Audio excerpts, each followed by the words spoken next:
Vous êtes prisonnier d'une geôle que vous avez vous-même érigée. Une prison sans murs, sans barreaux, sans gardien. Cette prison est faite de souvenirs, de décisions que vous n'avez pas prises, de mots que vous n'avez pas dits, d'opportunités que vous avez laissées filer. Et le pire, c'est que vous visitez cette prison tous les jours, volontairement. Vous vous réveillez, et avant même de prendre votre café, vous y êtes déjà, revivant cet instant, ce choix, cette erreur. Et pendant que vous êtes là, enfermé dans ce qui est passé, votre présent est en train de se faire voler.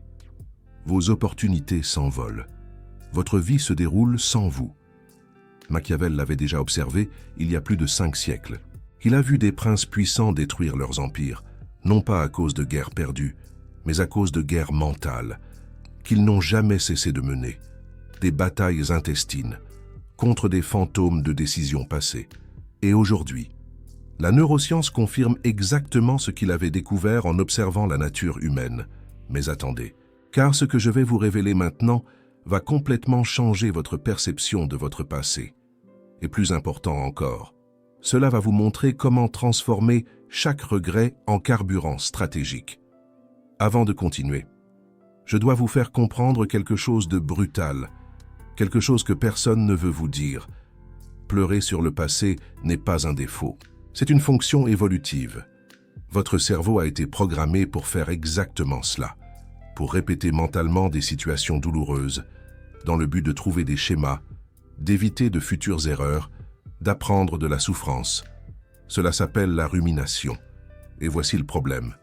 Cette fonction qui était censée vous protéger est devenue un piège. Car dans le monde moderne, la rumination résout rarement les problèmes. Elle ne fait que les amplifier, transformer les regrets en obsession, transformer les échecs passés en prison présente. Des chercheurs de plusieurs universités ont publié des études révélatrices à ce sujet entre 2024 et 2025. Ils ont découvert quelque chose que Machiavel savait déjà intuitivement. Il existe une différence brutale entre 2 types de rumination. La première est la rumination abstraite. C'est quand vous demandez pourquoi. Pourquoi cela m'est-il arrivé? Pourquoi ai-je fait cela? Pourquoi ne l'ai-je pas vu avant? Cette façon de penser au passé augmente significativement le regret et vous maintient prisonnier. La seconde est la rumination concrète. C'est quand vous demandez comment. Comment puis-je utiliser cela? Comment cet échec m'a-t-il montré quelque chose?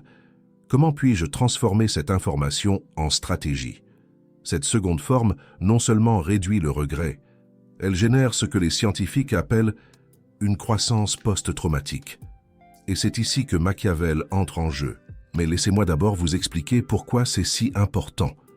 Votre cerveau ne fait pas bien la différence entre le passé réel et le passé imaginé.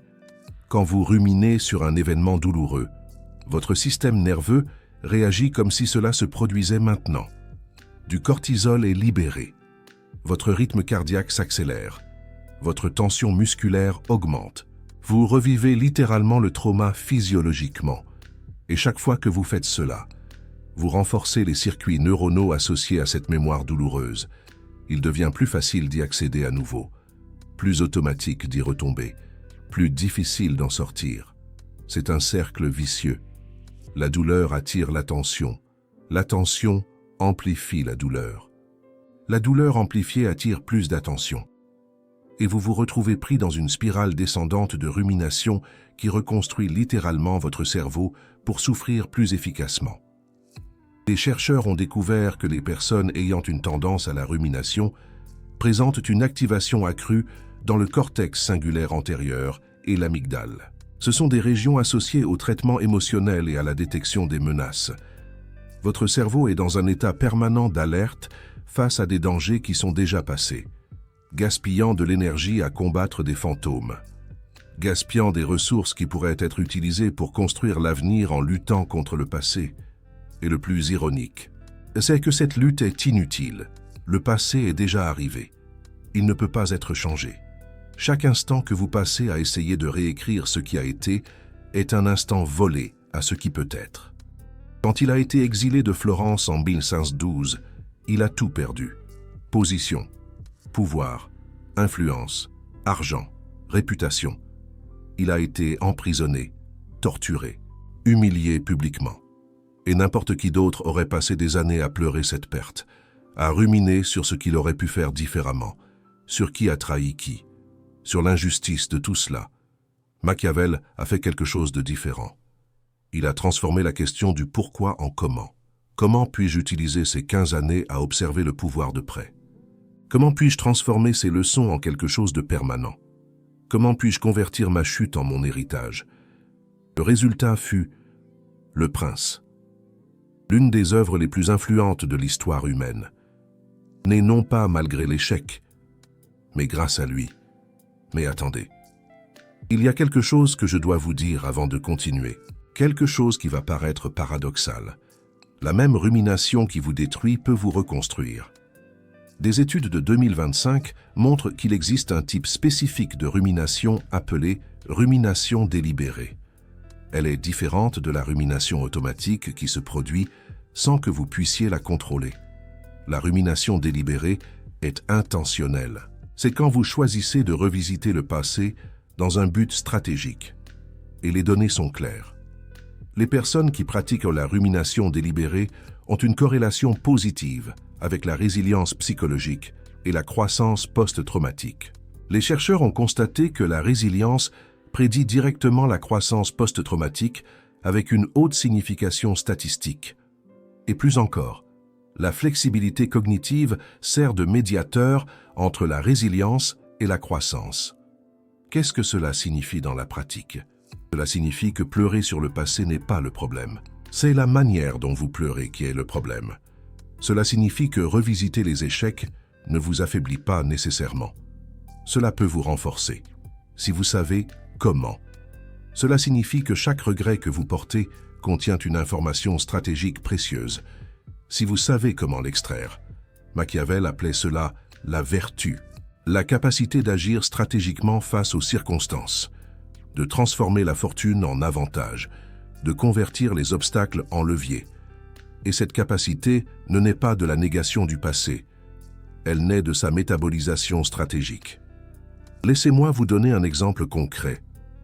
Imaginez que vous avez perdu une opportunité d'emploi il y a 3 ans. La plupart des gens restent bloqués sur le pourquoi. Pourquoi ne me suis-je pas mieux préparé? Pourquoi étais-je nerveux? Pourquoi n'ai-je pas dit cela? Et cette rumination abstraite ne mène nulle part. Elle ne fait qu'amplifier la douleur. Elle ne fait que renforcer l'identité de victime. Maintenant, imaginez que vous passiez au comment. Comment cette expérience m'a montré mes lacunes? Comment puis-je utiliser cette information pour me préparer mieux?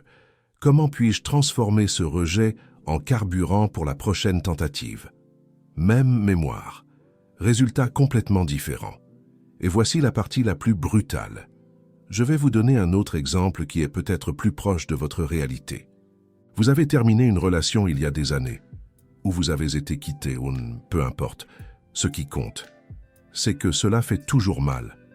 Vous pensez toujours à ce que vous auriez pu dire différemment, ce que j'aurais pu faire différemment, le moment exact où tout a commencé à mal tourner, et chaque fois que j'y pense, la douleur revient, fraîche, intense, comme si c'était hier. La plupart des gens restent prisonniers du pourquoi. Pourquoi n'ai-je pas vu les signes? Pourquoi ai-je continué même en sachant? Pourquoi n'étais-je pas assez bien? Et cette rumination abstraite ne résout rien. Elle ne fait qu'approfondir la blessure. Elle ne fait que cristalliser l'identité de victime. Elle te maintient émotionnellement prisonnier de quelqu'un qui, probablement, est déjà passé à autre chose, comme Jeanne d'Arc prisonnière à Rouen. Maintenant, imagine changer pour comment. Comment cette relation m'a montré ce que je valorise réellement? Comment les schémas que j'ai identifiés peuvent m'aider à reconnaître des relations plus saines? Comment puis-je utiliser cette expérience pour développer des limites plus claires? Comment la douleur que j'ai ressentie peut me rendre plus empathique envers les autres qui traversent la même chose? Comme Jean Valjean après son passage au bagne. Même souvenir, même douleur. Résultat radicalement différent. L'un te retient prisonnier. L'autre te libère. Comme le comte de Monte Cristo. Des recherches montrent que les plus grands regrets des gens ne concernent pas les choses qu'ils ont mal faites. Ils concernent les occasions manquées, les choses qu'ils n'ont pas faites. les risques qu'ils n'ont pas pris, les mots qu'ils n'ont pas dits. Et cela révèle quelque chose de fondamental sur la nature du regret. Il fonctionne comme un détecteur d'opportunités. Il montre exactement où tu vois un potentiel de changement et de croissance, où tu sens qu'il est encore possible d'agir différemment. Machiavel a écrit que la vertu est femme. Et pour la dominer, il faut de l'audace, pas des lamentations. Il faut de l'action, pas de la paralysie. Il faut convertir chaque coup en apprentissage, chaque chute en impulsion. Comme De Gaulle face à l'adversité. Il ne faisait pas l'apologie romantique de l'échec. Il était brutalement pragmatique, comprenant que dans le jeu du pouvoir, il n'existe pas de neutralité. Soit tu transformes les expériences en avantages, soit elles te transforment en victime. Mais calme-toi, parce que voici la partie dont peu parlent. Il existe un phénomène appelé croissance post-traumatique. Il a été étudié extensivement entre 2024 et 2025. Et les résultats sont surprenants. Les personnes qui traversent des traumatismes et des adversités sérieuses rapportent fréquemment des changements positifs significatifs. Pas malgré le traumatisme, à cause du processus de lutte contre lui. Ces changements incluent une plus grande perception de force personnelle, une ouverture à de nouvelles possibilités, des relations interpersonnelles plus profondes, une plus grande appréciation de la vie, un développement spirituel. Et voici ce que la plupart ne comprennent pas. La croissance post-traumatique n'est pas l'opposé de la souffrance. C'est un processus parallèle. Tu peux souffrir profondément et croître simultanément. Une chose n'annule pas l'autre. La douleur du passé n'a pas besoin de disparaître pour que tu en extrais du pouvoir, comme Édith Piaf chantant sa souffrance. Machiavel a compris cela intuitivement. Même pendant ses pires années d'exil, il a continué à étudier, à écrire, à observer. Il n'a pas nié la douleur. Il n'a pas feint que tout allait bien. Mais il n'a pas non plus permis à la douleur de le paralyser. Il l'a utilisée comme carburant, comme une lentille pour voir plus clairement la nature humaine et le fonctionnement du pouvoir. Et voici une distinction cruciale que je dois faire. Je ne te dis pas d'être reconnaissant pour ta souffrance. Ce serait une romantisation toxique de la douleur. Je ne te dis pas que tout arrive pour une raison. Ce serait une pensée magique. Je ne te dis pas que ton passé était un cadeau déguisé. Ce serait invalider ton expérience réelle. Ce que je te dis est différent et plus brutal. Ton passé est arrivé, voilà, point. Il n'était ni bon ni mauvais. Il était. Et maintenant, tu as un choix sur ce que tu vas faire avec ce qui a été. Tu peux le laisser te définir. Ou tu peux le métaboliser stratégiquement. Tu peux le porter comme un poids. Ou le brandir comme une arme. La douleur n'a pas besoin de disparaître pour que tu en extrais du pouvoir. Tu n'as pas besoin de guérir complètement pour commencer à te transformer. Machiavel ne s'est jamais complètement remis de son exil. Jusqu'à la fin de sa vie, il a tenté de revenir à la politique active. Il a tenté de récupérer ce qu'il avait perdu. La blessure ne s'est jamais complètement refermée. Mais cela ne l'a pas empêché de transformer l'expérience en héritage, de convertir l'impuissance en influence, de métaboliser l'humiliation en traité de pouvoir. Tu n'as pas besoin d'attendre d'être prêt. Tu n'as pas besoin d'attendre que la douleur passe. Tu peux commencer maintenant, avec la douleur présente, avec la blessure encore ouverte. Le processus de transformation stratégique n'exige pas de guérison préalable. Souvent, il est la guérison elle-même. Maintenant, laisse-moi t'enseigner quelque chose de pratique. Il existe une technique que les chercheurs ont identifiée comme cruciale pour transformer la rumination destructive en croissance. Elle s'appelle la recontextualisation cognitive. Au lieu d'essayer d'arrêter de penser au passé, ce qui fonctionne rarement, tu changes le contexte de la pensée. Tu transformes la narrative. Étape 1. Identifie le regret spécifique, pas générique, spécifique. Quelle décision? Quel moment? Quel choix? Étape 2. Demande-toi, qu'est-ce que cette expérience m'a révélé que je n'aurais pas su autrement? Quelle information contient-elle sur moi, sur les autres, sur la façon dont le monde fonctionne? Étape 3. Demande-toi, comment puis-je utiliser cette information maintenant? Quel avantage stratégique me donne-t-elle? Quelle clarté fournit-elle que les autres n'ont pas? Étape 4. Intègre cette narrative, pas comme une victime des circonstances, mais comme un stratège qui a accumulé des données précieuses grâce à une expérience douloureuse. Machiavel a fait exactement cela. Chaque humiliation qu'il a subie est devenue une observation sur la nature humaine dans ses écrits. Chaque trahison qu'il a vécue est devenue une leçon sur la confiance et le pouvoir. Chaque échec politique est devenu une analyse sur la façon de ne pas répéter les mêmes erreurs. Il a transformé sa biographie en bibliothèque stratégique. Et tu peux faire de même. Mais il y a un obstacle dont je dois t'avertir, un obstacle qui sabote la plupart des gens. Il s'appelle la pensée contrefactuelle descendante. C'est quand tu imagines comment les choses auraient pu être pires. Cela semble utile, mais des recherches montrent que cela a un effet temporaire et superficiel. Cela ne génère pas de croissance réelle. Cela crée seulement une illusion momentanée de gratitude forcée. Ce qui fonctionne vraiment, c'est la pensée contrefactuelle processuelle. C'est quand tu imagines quel processus différent aurait mené à des résultats différents. Pas pour te blâmer, mais pour identifier des schémas et des stratégies applicables dans le futur. La différence est subtile mais puissante. Une question de victime, et si je n'avais pas fait cela?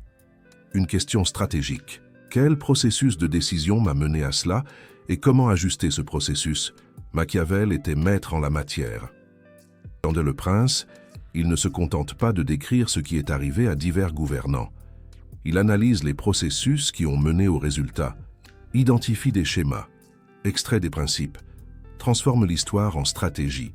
Laisse-moi te donner des exemples concrets de la façon dont il faisait cela. Quand il analyse la chute de César et Borgia, Machiavel ne se lamente pas. Il ne demande pas pourquoi cela est arrivé à quelqu'un d'aussi talentueux. Il demande quel a été le processus de décision qui a mené à ce résultat. Et il identifie. Cesare Borgia dépendait trop du pouvoir de son père, le pape Alexandre VI. Quand son père est mort, son système de soutien s'est écroulé. La leçon à en tirer n'est pas une morale abstraite. C'est un principe stratégique concret. Ne jamais bâtir un pouvoir dépendant de facteurs que vous ne contrôlez pas. Quand Machiavel analyse la destruction de plusieurs principautés italiennes, il ne pleure pas la perte d'indépendance. Il ne reste pas prisonnier de la nostalgie du passé.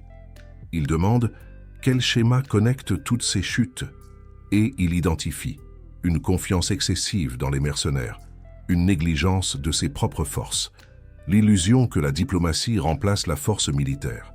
Chaque échec historique devient une donnée stratégique. Chaque tragédie passée devient une prévention future. C'est le raisonnement contrefactuel processuel en action. Il ne s'agit pas de se lamenter. Il s'agit d'extraire. Maintenant, je vais vous dire quelque chose qui va vous inquiéter. La plupart des gens préfèrent le confort de la victimisation à la responsabilité de la transformation. Il est plus facile de pleurer sur ce qui s'est passé que de travailler sur ce qui va arriver. Il est plus confortable de blâmer les circonstances que d'assumer sa propre capacité d'action. Il est plus sûr de rester dans l'identité connue de celui qui a souffert que de risquer la construction d'une nouvelle identité. Machiavel observait cela à la cour florentine. Les mêmes princes qui se plaignaient de la fortune étaient ceux qui faisaient le moins pour la dominer. Ceux qui pleuraient les trahisons passées étaient ceux qui apprenaient le moins à éviter les futures. La rumination destructive servait de bouclier contre la responsabilité, comme excuse à l'inaction, comme justification à l'impuissance auto-perçue. Et peut-être êtes-vous en train de faire cela maintenant, utilisant votre passé comme explication à votre paralysie présente, utilisant vos blessures comme permission de ne pas agir, utilisant vos regrets comme raison de ne pas risquer à nouveau. Laissez-moi être plus direct. Combien de temps s'est-il écoulé depuis cet événement que vous n'arrivez pas à surmonter? 1 an, 5 ans, 10 ans, plus. Et combien de votre présent avez-vous passé à revivre ce passé? Combien d'énergie mentale avez-vous gaspillé à lutter contre quelque chose que vous ne pouvez pas changer? Combien d'opportunités avez-vous laissé passer parce que vous étiez trop occupé à regarder en arrière? Si vous faisiez un calcul honnête, vous découvririez probablement que vous avez passé plus de temps à souffrir de l'événement que l'événement lui-même n'a duré.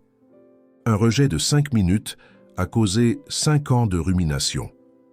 Une trahison de quelques mois a causé une décennie de méfiance. Un échec ponctuel s'est transformé en identité permanente. Ce n'est pas normal, c'est dysfonctionnel, et plus important encore. Et c'est un choix. Cela ne ressemble pas à un choix parce que cela se produit automatiquement, mais ça l'est. Vous pouvez continuer à alimenter ces circuits neuronaux. Ou vous pouvez commencer à en construire de nouveaux. La vérité brutale est, votre passé ne vous définit pas. Mais la façon dont vous traitez votre passé détermine complètement votre futur. Deux personnes peuvent avoir des expériences identiques. L'une émerge comme victime, l'autre comme stratège. La différence ne réside pas dans ce qui s'est passé. Elle réside dans la façon dont elles ont métabolisé ce qui s'est passé. C'est un peu comme après la guerre. Certains se sont effondrés, d'autres se sont reconstruits, comme De Gaulle, en tirant des leçons amères. Des études de 2025 montrent que les personnes ayant une haute flexibilité cognitive, qui est la capacité de changer de perspective et d'adapter ses pensées, ont significativement plus de croissance post-traumatique. Et la flexibilité cognitive peut être développée. Ce n'est pas un trait fixe. C'est une compétence entraînable. Comment s'entraîne-t-on? Premièrement, en s'exposant délibérément à des perspectives différentes des vôtres. Deuxièmement, en pratiquant la recontextualisation des événements. Troisièmement, en développant une conscience métacognitive, qui est la capacité d'observer ses propres pensées sans s'identifier complètement à elles. Quatrièmement, en construisant un répertoire de narration alternative pour les mêmes événements. Machiavel faisait cela naturellement. Dans ses lettres, il racontait fréquemment les mêmes événements de perspectives différentes, analysait les mêmes décisions sous de multiples angles, non pas pour relativiser, mais pour extraire le maximum d'informations stratégiques. C'est comme Pascal qui retournait ses raisonnements dans tous les sens pour traquer les failles. Maintenant, nous arrivons à un point critique. Vous venez de recevoir des informations que la plupart des gens vont passer des années à découvrir seuls, si tant est qu'ils les découvrent. La différence entre la rumination abstraite qui détruit et la rumination concrète qui construit. La technique de recontextualisation cognitive, le concept de pensée contrefactuelle processuelle, la connexion entre la flexibilité cognitive et la croissance post-traumatique. Tout cela basé sur des recherches récentes et validé par l'observation machiavélique de 500 ans. Et voici quelque chose d'important. Ce type de contenu, qui connecte la science moderne avec la sagesse stratégique classique, qui ne romantise ni ne diabolise, qui livre des outils pratiques sans moralisme, est rare parce qu'il est laborieux à produire, parce qu'il exige de la recherche, parce qu'il inquiète, parce qu'il ne vend pas d'illusions. Le Super Thanks là en bas n'est pas seulement un soutien financier. C'est vous qui signalez que vous voulez plus de ce type de contenu. C'est vous qui dites « Continuez à traduire Machiavel pour le monde moderne ». Continuez à connecter la science avec la stratégie. Continuez à livrer des vérités brutes, sans filtre motivationnel. Quand vous cliquez sur ce cœur doré, vous ne soutenez pas seulement une chaîne. Vous votez pour un type de contenu que la plupart ont peur de produire. Vous vous positionnez comme quelqu'un qui recherche le pouvoir réel, pas des illusions réconfortantes. Faites partie de ceux qui comprennent que la transformation exige du travail, pas des vœux. Maintenant, laissez-moi terminer avec quelque chose de pratique. Il existe un exercice qui combine tout ce dont nous avons parlé. Je l'appelle l'inventaire stratégique du passé. Prenez un papier ou ouvrez un document. Listez vos 5 plus grands regrets. Ne censurez pas, ne jugez pas. Listez seulement, maintenant, pour chacun. Répondez à 3 questions. Première, quelle information cette expérience m'a-t-elle donnée que je n'aurais pas eu autrement? Soyez spécifique. Quel aperçu sur moi-même? Quelle révélation sur les autres personnes? Quel apprentissage sur la façon dont les processus fonctionnent?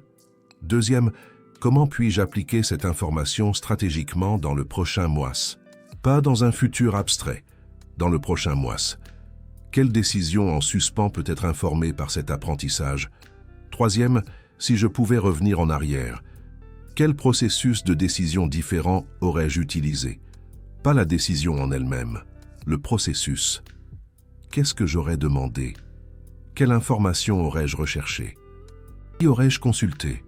Combien de temps aurais-je accordé? Au final, vous aurez transformé 5 sources de douleur en 5 actifs stratégiques, 5 prisons en 5 bibliothèques, 5 ancres en 5 tremplins. Machiavel a fait cela pendant tout son exil, chaque humiliation traitée, chaque trahison analysée, chaque erreur décortiquée. Le résultat n'a pas été seulement le prince. Ce fut une transformation personnelle de politicien défaite en stratège immortel. Et vous avez la même capacité. Non pas parce que vous êtes spécial, mais parce que vous êtes humain. Et les humains ont évolué avec la capacité de croissance post-traumatique, de métabolisation stratégique des expériences, de conversion de la douleur en données. Comme Montaigne qui, face à la mort, a transformé sa vie en une œuvre philosophique, la seule question est de savoir si vous allez utiliser cette capacité ou continuer à la gaspiller dans une rumination stérile. Alors, répondez-moi dans les commentaires. Quel est celui de vos 5 regrets que vous choisissez de transformer en premier? Quelle prison mentale décidez-vous de convertir en bibliothèque stratégique dès aujourd'hui? Écrivez « Victime du temps » si vous préférez continuer à pleurer sur ce qui s'est passé. Écrivez « Stratège du temps » si vous êtes prête à métaboliser votre passé. Parce qu'au final, il ne s'agit pas d'oublier ce qui s'est passé. Il s'agit d'utiliser ce qui s'est passé. Il ne s'agit pas de surmonter les regrets. Il s'agit de convertir les regrets. Il ne s'agit pas de laisser le passé derrière soi. Il s'agit de porter le passé comme une arme, pas comme un fardeau. Machiavel n'a pas oublié sa chute. Il l'a immortalisée. Il a transformé sa défaite en traité sur la victoire, son humiliation en manuel de pouvoir, son impuissance temporaire en influence permanente. Et chaque fois que quelqu'un lit Le Prince, Machiavel gagne à nouveau. Chaque fois qu'un leader applique ses principes, il exerce le pouvoir d'outre-tombe. Chaque fois que ses idées influencent une décision stratégique, il prouve que le passé peut être converti en avenir. Comme Jean Moulin transformant sa torture en acte de résistance, vous avez des échecs, vous avez des regrets, vous avez des souvenirs qui font mal. La question n'est pas de savoir si vous allez vous en débarrasser. Probablement pas. La question est de savoir si vous allez continuer à en être prisonnier, ou si vous allez les transformer en votre arsenal stratégique. Imaginez-vous devant la cathédrale de Chartres, un lieu de transformation. Machiavel vous a montré le chemin. La neuroscience a confirmé que ça marche. Maintenant, le choix vous appartient. Pleurer le passé, ou le convertir en avantage. Rester victime, ou devenir stratège. Porter un fardeau, ou manier une arme. La décision est brutale, mais la transformation est réelle. Et elle commence au moment où vous passez du pourquoi au comment.